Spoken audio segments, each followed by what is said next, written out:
Dans le psaume 91, il est dit « Celui qui demeure sous l'abri du Très-Haut repose à l'ombre du Tout-Puissant. Je dis à l'Éternel, mon refuge, et ma forteresse, mon Dieu en qui je me confie, car c'est lui qui te délivre du filet de l'oiseleur de la peste et de ses ravages. Il te couvrira de ses plumes et tu trouveras un refuge sous ses ailes. Sa fidélité est un bouclier et une cuirasse. Au verset 5, il est dit « Tu ne craindras ni les terreurs de la nuit, ni la flèche qui vole de jour, ni la peste qui marche dans les ténèbres, ni la contagion qui frappe en plein midi. » Alléluia.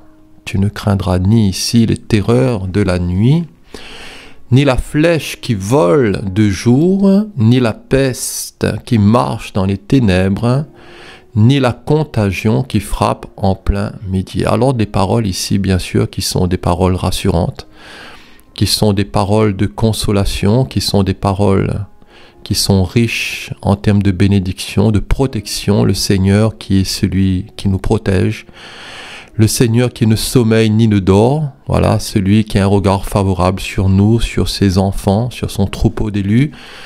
Et le Seigneur nous appelle à ne rien craindre. Alors ici, il nous est parlé dans ce verset 5 de terreur, il nous est parlé de flèches, de peste et de contagion. Ni les terreurs ici, qui signifie terreur, qui signifie crainte aussi, objet de crainte, généralement traduit par crainte, frayeur, effroi, terreur, alarme, s'inquiéter, épouvanté. Et dans le livre des Proverbes, au chapitre 3 et au verset 25, il est dit « Ne redoute ni une terreur soudaine, ni une attaque de la part des méchants, car l'Éternel sera ton assurance, et il préservera ton pied de toute embûche. » Alléluia. Ne redoute ni une terreur soudaine, ni une attaque de la part des méchants, car l'Éternel sera ton assurance, nous dit le livre des Proverbes, et il préservera ton pied de toute embûche, car l'Éternel sera ton assurance. On peut aussi traduire, car l'Éternel sera ton espérance. Alors, pour ne point redouter une terreur soudaine, ni une attaque de la part des méchants, il faut que l'Éternel soit notre assurance, voilà, notre garantie, notre espérance, notre protection, notre sécurité, celui en qui nous pouvons nous confier, celui en qui nous pouvons trouver un plein refuge et une pleine assurance. Dans le psaume 78, qui est le cantique d'Asaph, il est dit « Mon peuple, écoute mes instructions. Prêtez l'oreille aux paroles de ma bouche. J'ouvre la bouche par des sentences, je publie la sagesse des temps anciens. » Ce que nous avons entendu, ce que nous savons, ce que nos pères nous ont raconté, nous ne le cacherons point à leurs enfants. Nous dirons à la génération future les louanges de l'Éternel et sa puissance et les prodiges qu'il a opérés. Alors mon peuple, écoute mes instructions et prête l'oreille aux paroles de ma bouche. Il a établi, et le Seigneur a établi un témoignage en Jacob. Il a mis une loi aussi en Israël et il a ordonné à nos pères de l'enseigner à leurs enfants pour qu'elle fût connue de la génération future des enfants qui naîtraient et que devenus grands, ils en parlassent à leurs enfants afin, nous dit ici le verset 7, de ce psaume 78 du cantique d'Asaph, afin qu'ils missent en Dieu leur confiance. Voilà, qu'ils n'oubliassent pas les œuvres de Dieu et qu'ils observassent ses commandements, afin qu'ils ne fussent pas comme leur père une race indocile et rebelle, une race dont le cœur n'était pas ferme et dont l'esprit n'était pas fidèle à Dieu. Alors Seigneur, aide-nous pour vaincre toutes ces puissances des ténèbres, tout cet esprit du mal, toutes ces frayeurs, ces terreurs, tout ce que nous ne pouvons pas contrôler, mais que toi tu contrôles, Seigneur. Aide-nous à pouvoir mettre notre confiance en toi. Aide-nous, Seigneur, à ne pas oublier tes œuvres, parce que tu as aussi établi un témoignage au milieu de nous, qui est le témoignage de ta parole, du Logos, du Christ Jésus. Et si quelqu'un m'aime, tu as dit qu'il gardera ma parole. Tu as mis aussi ce témoignage au milieu de nous et dans nos cœurs, pour que nous puissions aussi la transmettre à nos proches, à nos familles, voilà, aux gens à qui nous côtoyons, à nos enfants, à nos familles, voilà, à tous ceux vers qui tu nous enverras, parce que c'est un témoignage qui est vrai, c'est un témoignage qui est véridique, c'est un témoignage que nous ne voulons pas cacher, mais que nous voulons aussi pouvoir répandre, et tout cela à la louange de ta gloire et à la puissance de ton nom, parce que tu es un Dieu prodigieux, tu es un Dieu merveilleux, tu es ce Dieu vivant et vrai, ce Dieu unique, en qui nous pouvons et nous devons nous réfugier afin de triompher. Seigneur, garde-nous aussi, voilà, d'avoir un cœur rebelle, une nuque raide, de ne pas être parmi cette race aussi qui est méchante, qui est indocile et dont le cœur n'est pas ferme en toi, voilà, dont le cœur et dont l'esprit n'est pas fidèle à toi. Seigneur, aide-nous pour que nous ayons cette foi dans notre cœur, cette relation, cette confiance, cette dépendance avec toi, dans l'écoute, dans la construction d'avec toi, dans une relation profonde, de plus en plus profonde, et que nous puissions aussi apprendre à mettre notre confiance en Dieu et en sa parole, et ne pas oublier tes œuvres, Seigneur. Alors quand nous mettons notre confiance en Dieu, non seulement le Seigneur est notre assurance, mais il préservera aussi notre pied de toute embûche. Voilà, c'est ce qui est dit dans notre lecture. Et dans le livre des Proverbes, ne redoute ni une terreur soudaine, ni une attaque de la part des méchants, car l'Éternel sera ton assurance et il préservera ton pied de toute embûche. Alors apprenons à placer notre foi en lui, parce qu'il sera notre assurance, et le Seigneur nous préservera aussi, et il nous préservera de bien de lendemain amer. Alors il te préservera ici dans le livre des Proverbes, qui est la définition de Shamar en hébreu, et qui signifie entre autres protéger, voilà, préserver et garder. Et dans le psaume 97 verset 10, il est dit: vous qui aimez l'Éternel, haïssez le mal. Voilà, vous qui aimez le Seigneur, haïssez le mal. Il garde, Shamar ici, les âmes de ses fidèles. Il les délivre de la main des méchants, nous dit le psaume 97 au verset 10. Alors voyez-vous, ici la protection de Dieu est en rapport avec ceux qui aiment l'Éternel, voilà, et de ceux qui haïssent le mal. Deux œuvres ici, je l'ai noté, de piété qui sont manifestes: l'amour pour le Seigneur, voilà, et la haine pour le mal. Et dans l'Épître aux Romains, au chapitre 12 au verset 9, il est dit: ayez le mal en horreur, attachez-vous fortement au bien. Voilà, attachez-vous à la pratique de ce qui est bien, de ce qui est noble, de ce qui est juste, de ce qui est conforme au Seigneur, de ce qui est bon, dans une vie de sanctification sans laquelle nul ne verra le Seigneur. Alors Seigneur, aide-nous. Aide-nous à progresser dans une vie juste, dans une vie de foi, dans une vie pratique, dans une vie d'obéissance avec toi et d'écoute remplie de l'Esprit de Jésus. Ainsi, cher ami, ne redoute ni une terreur soudaine, ni une attaque de la part des méchants, car l'Éternel sera ton assurance. Et il préservera aussi ton pied de toute embûche. De toute embûche, qui signifie aussi une prise, une capture. Et la version Semeur dira: il gardera ton pied de tout piège.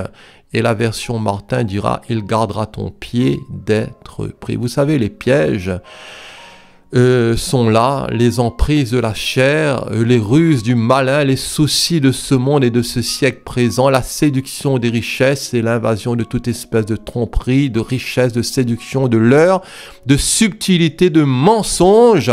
Et tout cela gravite autour de nous, mais le Seigneur contrôle toutes ces choses. Vous savez, le Seigneur, rien ne lui échappe.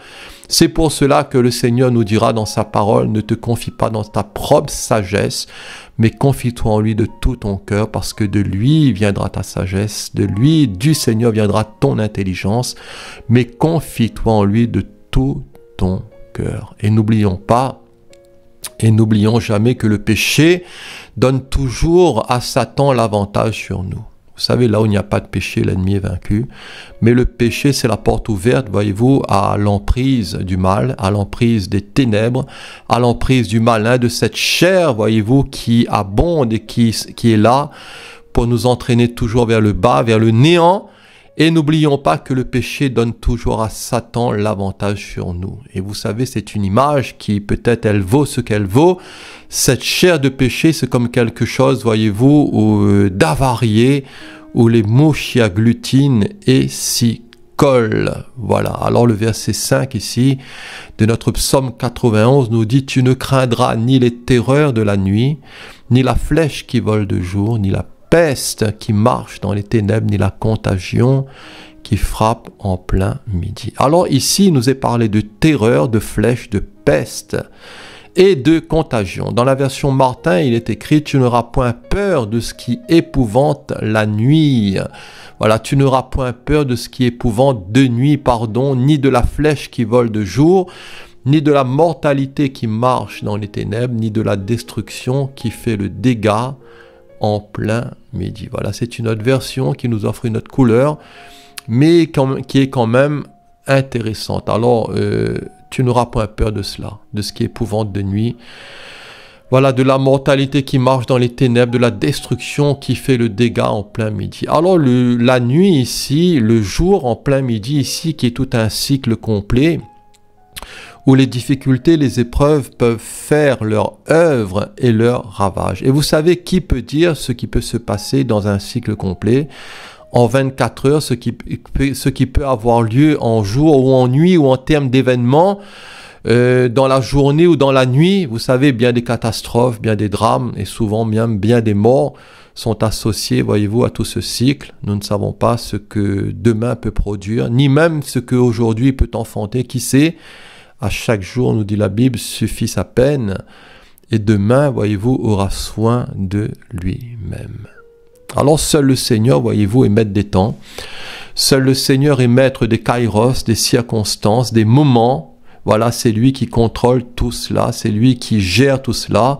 Et nous devons apprendre à nous en remettre à lui, puisque la Bible nous dit « Recommande ton sort à l'Éternel, mets en lui ta confiance » et il agira, voilà, et nous devons dire, si Dieu le veut, nous vivrons, voilà, si le Seigneur le veut bien, nous ferons ceci ou cela. Alors le Seigneur nous appelle à ne pas craindre, car tout est dans ses mains, même nos adversaires, même nos ennemis, même le monde de la nuit, même les ténèbres, voyez-vous, ne sont pas obscures pour lui, même les ténèbres sont lumière pour lui, et le Seigneur voit tout, le Seigneur contrôle tout, nos ennemis et tout ce qui peut se tramer, en une journée ou en nuit ou en plein midi contre son peuple ou contre ses enfants. Tu ne craindras ni les terreurs de la nuit.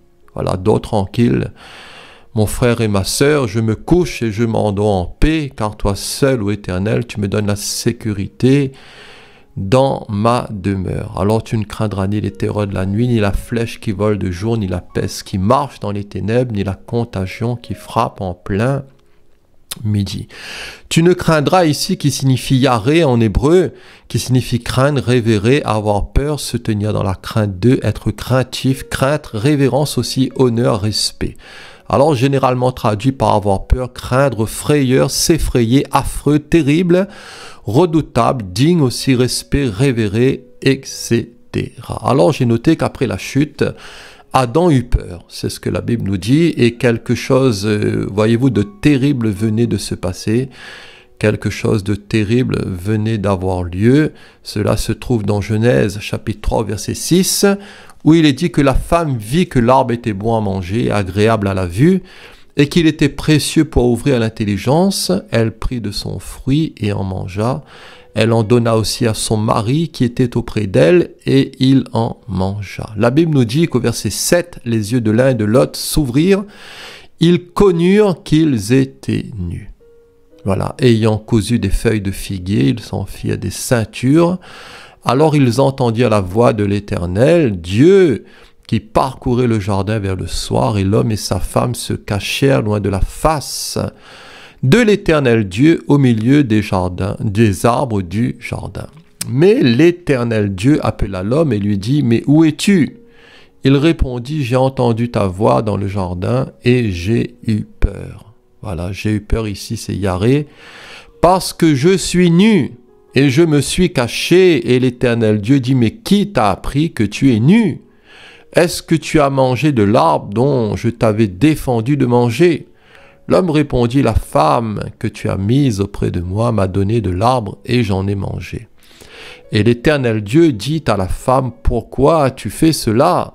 La femme répondit, le serpent m'a séduite et j'en ai mangé. Alors la crainte ici, la peur, qui est associée à la nudité, être trouvé nu. J'ai eu peur parce que je suis nu.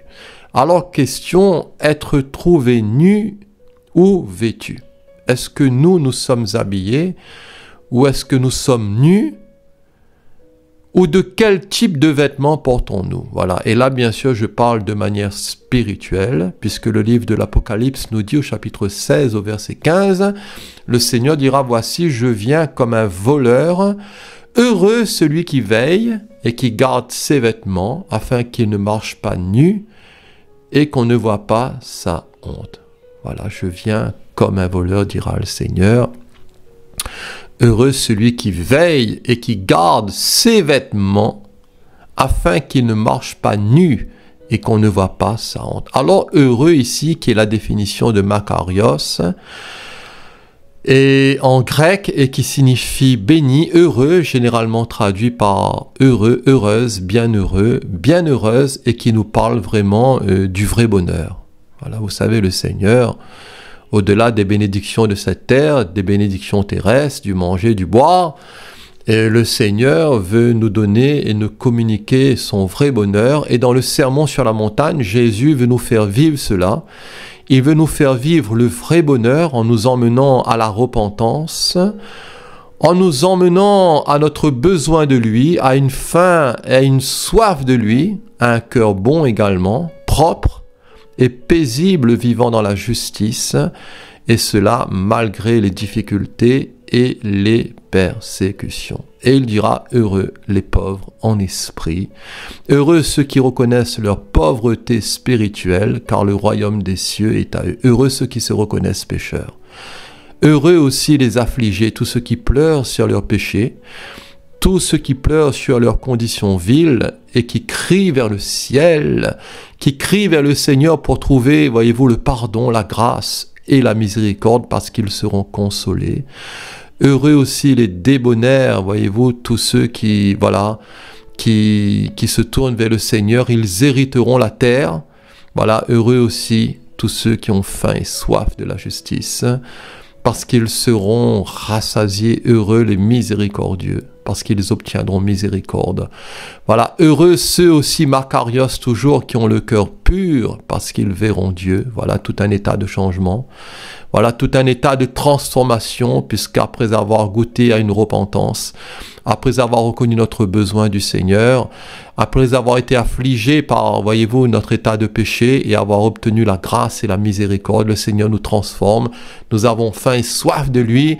Le Seigneur fait de nous, voyez-vous, de ceux qui sont aussi remplis de miséricorde, de ceux qui reçoivent un cœur pur, de ceux qui ont l'espérance de la gloire et qui verront le Seigneur, de tous ceux aussi heureux qui vont procurer la paix, parce qu'ils seront appelés Fils de Dieu. Nous deviendrons aussi des artisans de paix, à l'instar de notre prince de la paix, et nous serons aussi persécutés, nous dit le verset 10 de Matthieu 5, parce que, voyez-vous, nous vivrons pour la justice et que nous goûterons aussi, voyez-vous, au royaume des cieux. Alors, heureux serez-vous lorsqu'on vous outragera, qu'on vous persécutera et qu'on dira faussement de vous toutes sortes de mal.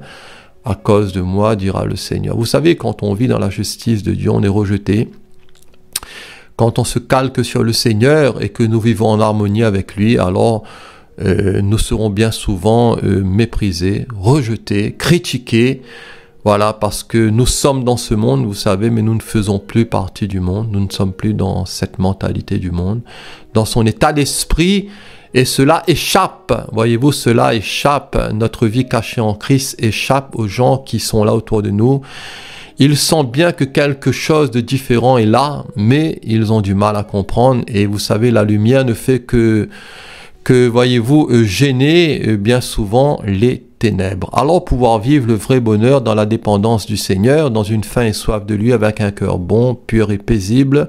Vivre dans la justice du Seigneur, tel est le plan du Seigneur pour nous. Voici, je viens comme un voleur. Alors, chers amis, nous ne savons pas du tout à quelle heure le voleur peut passer dans la nuit.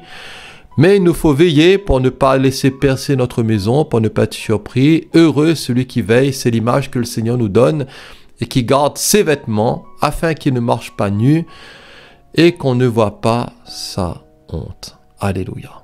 Alors celui qui veille ici, qui a ce sens ici de veiller, de porter une attention stricte, active, de faire attention aussi à l'indolence envers les soudaines calamités destructrices qui peuvent survenir soudainement, de ne pas être surpris. Généralement traduit par veiller, par vigilant, et dans Matthieu 24, 42, le Maître dira « Veillez donc, puisque vous ne savez pas quel jour votre Seigneur viendra ». Au verset 43, « Sachez-le bien, si le maître de la maison savait à quelle veille de la nuit le voleur doit venir, il veillerait et ne laisserait pas percer sa maison ». Dans Matthieu 25, 13, et vis-à-vis de la parabole des 10 vierges, le Seigneur dira « Veillez donc, puisque vous ne savez ni le jour, ni l'heure ». Dans Luc 12, verset 35, « Que vos reins soient sains et vos lampes allumées, et vous soyez semblables à des hommes qui attendent que leur maître revienne des noces, afin de lui ouvrir dès qu'il arrivera et frappera. Heureux, voilà encore heureux ses serviteurs, que le maître à son arrivée trouvera veillant. Je vous le dis en vérité, il se scindra, les fera mettre à table et s'approchera pour les servir. Qu'il arrive à la 2e ou à la 3e veille, heureux ses serviteurs s'ils les trouvent veillants. Dans 1 Corinthiens 16, verset 13, veillez, dira l'apôtre Paul, demeurez fermes dans la foi, voilà, soyez des hommes, fortifiez-vous, voilà, requinquez-vous auprès du Seigneur, restez debout, restez à l'arme, restez vigilants, ne vous laissez pas gagner par la paresse spirituelle, par le sommeil spirituel qui plombe une multitude, mais soyez sur vos gardes, soyez remplis du Saint-Esprit, soyez alertes, soyez fermes dans la foi et soyez des hommes, fortifiez-vous. Colossiens 4.2, persévérez dans la prière, veillez-y avec action de grâce. Alors veillez et priez, dira le Maître, afin que vous ne tombiez pas aussi en tentation. L'esprit est bien disposé, mais la chair est faible. Cher ami, quelle est ta vie de prière dans le Christ Jésus? Quel type de relation as-tu avec lui? Est-ce que tu pries juste quelques minutes le matin parce que tu es pressé pour aller au travail, et le soir tu es tellement fatigué que tu ne pries même plus, que tu n'as plus le temps de lire la Bible? Alors là, il te faut faire attention de ne pas être emporté par le stress, par les vicissitudes, les difficultés, par le train-train quotidien de cette existence, mais te requinquer, te ressaisir, afin d'avoir une vie stable de prière et de méditation de la parole du Seigneur. Je reconnais que tout cela n'est pas facile, parce que nous avons, voyez-vous, les uns et les autres, nos activités. Dans 1 Thessaloniciens 5, verset 6, « Ne dormons donc point comme les autres, mais veillons et soyons sobres, car ceux qui dorment, dorment la nuit, ceux qui s'enivrent la nuit, mais nous qui sommes du jour, soyons sobres, ayant revêtu la cuirasse de la foi et de la charité, et ayant pour casque l'espérance du salut. » Alors soyez sobres, veillez aussi, puisque votre adversaire, le diable, rôde comme un lion rugissant, cherchant qui il dévorera. Alors heureux celui qui veille, dira le Maître, et qui garde ses vêtements afin qu'il ne marche pas nu et qu'on ne voit pas sa honte, qui garde ici, qui a ce sens de s'occuper aussi soigneusement, de prendre soin d'eux, de garder. D'une manière métaphorique, c'est maintenir quelqu'un dans l'état où il est, observer, être réservé, subir aussi quelque chose. Alors généralement traduit par observer, garder, préserver, réserver, conserver, pratiquer, se maintenir, les gardes aussi, comme en Matthieu 28, verset 4, l'observation. Et Jésus dira, celui qui a mes commandements et qui les garde, c'est celui qui m'aime, et celui qui m'aime sera aussi aimé de mon Père. Je l'aimerai et je me ferai connaître à lui. À Timothée, Paul lui dira, j'ai combattu le bon combat, j'ai achevé la course, j'ai gardé la foi, c'est-à-dire la relation, c'est-à-dire j'ai gardé les commandements de Jésus. Alors heureux celui qui veille et qui garde ses vêtements. Les vêtements de l'âme, ici, les vêtements de l'esprit. Alors dans Apocalypse 3, verset 4, il est dit « Cependant, tu as Sardes quelques hommes qui n'ont pas souillé, voilà, leurs vêtements, qui n'ont pas été pollués, qui n'ont pas été contaminés, qui n'ont pas vu leurs vêtements tachés, ils marcheront avec moi en vêtements blancs parce qu'ils en sont dignes. » Voilà, tu as Sardes quelques hommes qui n'ont pas souillé leurs vêtements, ils marcheront avec moi en vêtements blancs parce qu'ils en sont dignes. Vêtements blancs ici, qui est la définition de l'oikos, qui signifie lumière, vif, brillant, brillant de blancheur, blanc, éblouissant, des vêtements des anges et de ceux élevés à la splendeur de l'état céleste. Vêtements blancs ou brillants aussi portés lors de certaines fêtes, vêtements blancs, symbole de l'innocence et de la pureté de l'âme. Blanc aussi, qui signifie blanc de mort également, de la couleur blanche des grains mûrs aussi à la moisson. Alors généralement traduit par blanc, blancheur, blanchir, l'origine de ce mot qui vient aussi d'un autre mot qui signifie lumière. Voilà. Et j'ai noté quand nous naissons de nouveau, quand nous naissons du Seigneur Jésus, quand nous naissons de l'Esprit et dans l'Esprit et par l'Esprit et que nous avons été blanchis par le sang de l'agneau, nos êtres, voilà, nos esprits à l'intérieur de nous, comme pour Adam et Ève à l'origine, sont remplis de lumière. Voilà. Et émanent de lumière par la véritable lumière qui est Christ et qui était cet arbre de vie aussi au milieu du jardin, dans Genèse 2 et au verset 9. Alors dans Apocalypse 3, verset 18, je te conseille d'acheter de moi de l'or éprouvé par le feu, afin que tu deviennes riche, et des vêtements blancs, voilà, afin que tu sois vêtu et que la honte de ta nudité ne paraisse pas. Et un collier aussi pour oindre tes yeux afin que tu vois. Et vous savez, ici, le Seigneur ne parle pas au monde, mais le Seigneur ici parle à une église en disant « Je te conseille d'acheter de moi de l'or, qui est le symbole de la divinité éprouvée par le feu. Voilà, afin que tu deviennes riche, et des vêtements blancs, afin que tu sois vêtu et que la honte de ta nudité ne paraisse pas. » Vous savez, tout un jour sera mis à nu et à découvert, puisqu'il n'y a rien de caché aux yeux du Seigneur. Et l'état de chacun paraîtra tel qu'il est. Vous savez, dans l'éternité, personne n'y échappera.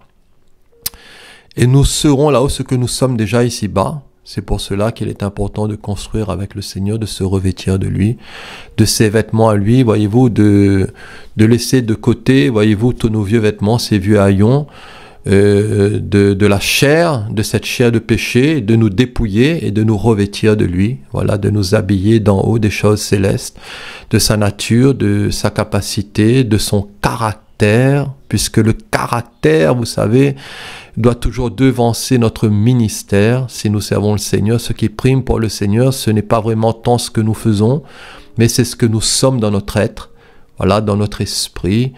Est-ce que nous émanons la nature du Christ Jésus, le parfum, est-ce que nous exaltons le parfum du Christ Jésus? Voilà, cette odeur de Christ, cette vie de l'Esprit, cher ami, c'est ce que le Seigneur recherche. Cela est fondamental, cela est important parce qu'un jour, vous savez, il y aura des surprises en disant « Seigneur, j'ai chassé des démons en ton nom. Seigneur, j'ai fait tous ces miracles. Regarde, Seigneur, tout ce travail que j'ai fait. » Mais nous l'aurons fait dans la chair. Voilà, tout cela aura été fait, voyez-vous, d'une manière charnelle et non spirituelle. Et le Seigneur dira que ces choses, voyez-vous, n'ont pas vraiment d'importance pour lui. Ce qui compte pour lui, c'est notre état spirituel, je le crois, c'est notre valeur spirituelle, c'est ce qu'il y a dans notre cœur. C'est, voyez-vous, tout le travail que l'Esprit peut opérer en nous, et c'est que nous puissions nous habiller de lui, nous revêtir de lui, et garder tout cela propre. Voyez-vous, chérir tout cela, veiller sur l'état de nos vêtements, sur l'état de notre cœur, veiller sur notre vision spirituelle pour que nos yeux soient loin de l'Esprit de Jésus, et pour que, voyez-vous, un jour nous ne soyons pas trouvés confus, ni éloignés de lui, ni dans la honte, voyez-vous, et cela, non pas pour quelques jours, mais pour l'éternité, parce que nous serons confrontés à la lumière du monde, à cette lumière qui va nous percer, à cette lumière qui mettra tout en valeur. Et le Seigneur, voyez-vous, il va nous éprouver, il saura réellement ce que nous valons, ce que nous sommes réellement. Et vous savez, nous pouvons peut-être tromper les autres, nous pouvons peut-être même nous tromper, mais nous ne pourrons pas tromper le Seigneur. C'est pour cela, je le dis, que nous devons nous placer devant lui sérieusement. Nous devons faire le point des bilans. Nous devons, s'il faut, nous arrêter et dire, Seigneur, sonde-moi. Seigneur, éprouve-moi. Seigneur, connais mon cœur, connais mes pensées, connais ce que je suis, Seigneur.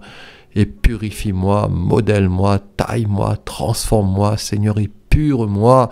Comme le scorie, Seigneur, sépare, Seigneur, et aide-moi à séparer ce qui est précieux de ce qui est vil. Voici, je viens comme un voleur. Il y aura des surprises, chers amis, mes frères et sœurs, et plus particulièrement lors de l'enlèvement de l'Église. Nous connaissons certainement la parabole des 10 vierges. Toutes ces vierges, voyez-vous, qui étaient parties à la rencontre du Seigneur, elles ont été lavées, elles sont vierges, mais voyez-vous, en cours de route, voyez-vous, 5 d'entre elles étaient folles et 5 sages. Et voyez-vous, certains n'ont pas su prendre garde, certains n'ont pas su veiller, prier. Et il y a eu, voyez-vous, le retour du Maître. Et il y avait de celles, voyez-vous, qui ont été prêtes, qui sont parties, et de celles qui sont restées. Et le Seigneur viendra, voyez-vous, d'une manière subite et certaine, comme un voleur dans la nuit. Et heureux celui, voilà, heureuse celle qui va veiller et qui va garder sa robe, ses vêtements, afin d'être trouvée vêtue et non pas nue. Ainsi, revêtons-nous du Seigneur Jésus et de sa parole, et continuons aussi à nous habiller, à nous revêtir de lui. Voilà, à nous dépouiller sans cesse. Dans Galates 3, verset 26, « Car vous êtes tous fils de Dieu par la foi en Jésus-Christ. Vous tous qui avez été baptisés en Christ, vous avez revêtu Christ. » Voilà, le baptême, c'est un ensevelissement pour renaître à une vie nouvelle, à la vie de Jésus, pour nous habiller et nous revêtir de lui. Et continuons dans cette marche pratique, dans cette sanctification pratique, à nous capler du Seigneur et de sa parole et de sa vie. Colossiens 3, verset 12. « Ainsi donc, comme des élus de Dieu saints et bien-aimés, revêtez-vous d'entrailles, de miséricorde, de bonté, d'humilité, de douceur, de patience, de la vie de Jésus, de la vie de l'Esprit, comme des élus de Dieu saints et bien-aimés, revêtez-vous de tout cela, de toutes ces entrailles, de miséricorde, des entrailles du Christ Jésus, de sa bonté à lui, de son humilité, de sa nature, de sa douceur, de sa patience, de son caractère. Supportez-vous les uns les autres. Et s'il est un sujet de se plaindre de l'autre, pardonnez-vous réciproquement. De même que Christ vous a pardonné, pardonnez-vous aussi. Ainsi, revêtons-nous du Christ Jésus, du Seigneur Jésus, et n'ayons pas soin de la chair pour en satisfaire ses convoitises. Ainsi, continuons à nous habiller de lui, à nous habiller, je l'ai noté, de lumière. Dans Éphésiens 5, verset 8, « Autrefois vous étiez ténèbres, et maintenant vous êtes lumière dans le Seigneur, marchez comme des enfants de lumière. Car le fruit de la lumière consiste en toutes sortes de bonté, de justice et de vérité. » Alors examinez, dira l'apôtre, ce qui est agréable au Seigneur, faites des tris. Voilà, rejetez ce qui est mal, voilà, et cultivez ce qui est bon, et ne prenez point part aux œuvres infructueuses des ténèbres, mais plutôt condamnez-les, car il est honteux de dire ce qu'ils font en secret, mais tout ce qui est condamné est manifesté par la lumière, car tout ce qui est manifesté est lumière. Alors pour terminer, pour conclure, vivons dans la lumière de Jésus. Vivons dans la lumière de sa parole, soyons remplis du Saint-Esprit, vivons en Christ, demeurons en Christ, pratiquons ce qui est du Christ Jésus, qui est la lumière du monde, et cela nous permettra de vaincre. Voilà, de vaincre le noir, de vaincre les ténèbres, de vaincre et de triompher par la foi en lui des terreurs de la nuit, de la flèche qui vole de jour, de la peste aussi qui marche dans les ténèbres, et de la contagion qui frappe en plein midi. Le Seigneur veillera, cher ami. Le Seigneur nous gardera, il gardera nos pas si nous sommes sérieux avec lui, si nous l'aimons vraiment, si nous rejetons le péché sous toutes ses formes, si nous avons cette culture de la Bible, voilà, de la parole de Dieu, si nous aimons ses promesses, si nous aimons la présence de Dieu, si nous voulons vraiment progresser avec lui, le Seigneur, cher ami, ne va pas te laisser tomber. Le Seigneur ne va pas nous laisser tomber. Il arrive des fois que nous sommes fatigués. Vous savez, là je vous parle, mais je suis fatigué Peut-être que vous le ressentez par ma voix. Voilà, je suis fatigué parce que je travaille, c'est pas facile, comme vous certainement, mais le Seigneur est bon. Et le Seigneur connaît notre cœur, mes frères et sœurs. Le Seigneur connaît la température de notre cœur. Il ne regarde pas l'apparence. Il ne juge pas sur un oui-dire. Voilà, le Seigneur n'a pas en lui l'esprit religieux. Il ne voit pas comme les hommes. Mais le Seigneur connaît notre cœur. Seigneur, donne-nous un cœur vraiment comme dans le sermon sur la montagne. Heureux, voilà, heureux. Tous ceux qui reconnaissent leurs besoins de toi. Fais-nous grâce, Seigneur. Fais grâce à mes frères et sœurs. Soutiens-nous, renouvelle-nous, Seigneur. Fortifie-nous. Tu vois, peut-être que quelqu'un est malade, quelqu'un est affligé, quelqu'un qui a besoin de consolation. C'est vrai que je prêche ta parole, mais je ne veux pas prêcher, Seigneur. Pour prêcher avec de belles formules, avec de belles phrases bibliques, Seigneur. Avec, Seigneur, tout un cadre. Voilà, tout cela est bien. Mais si cela n'est pas animé de l'Esprit, tout cela ne sert à rien. Seigneur, anime-nous de ton Saint-Esprit, ranime-nous par ton Saint-Esprit, fortifie-nous, guéris-nous, Seigneur. Bénis nos familles, bénis nos proches, nos villes, nos pays, bénis aussi Israël, avec toutes ces guerres, tout ce qui se passe dans ce monde, Seigneur. Nous prions, ô Dieu, aide-nous à veiller, à prier. Maranatha, Seigneur, viens. Que l'Esprit et l'épouse disent, viens, Seigneur, fais-nous du bien. Au nom de Jésus, merci pour ta grâce. Merci pour ce psaume 91 qui est un psaume magnifique, Seigneur, qui nous fait du bien. Merci de nous encourager. Merci de rester avec nous. Seigneur, reste avec nous et aide-nous à rester avec toi, Seigneur. Aide-nous à puiser nos forces en toi. Aide-nous à avoir une vie de prière inspirée par l'Esprit, Seigneur. Que nous soyons conduits par ton Saint-Esprit, que nous puissions dépendre de ton Saint-Esprit. Aide-nous dans nos relations fraternelles avec nos frères et sœurs, avec nos familles, avec, Seigneur, nos épouses, avec nos proches. Fais-nous grâce. Tu vois, là aussi, il y a des combats, des luttes, des difficultés. Mais viens aplanir, Seigneur. Viens faire grâce, viens multiplier, viens libérer. Viens nous mettre au large, Seigneur. Au nom de Jésus. Merci, Seigneur. Amen. Voilà, soyez bénis. Chers amis, frères et sœurs, et à la prochaine. Dieu voulant, je vous remercie pour votre écoute, pour votre patience. Soyez bénis.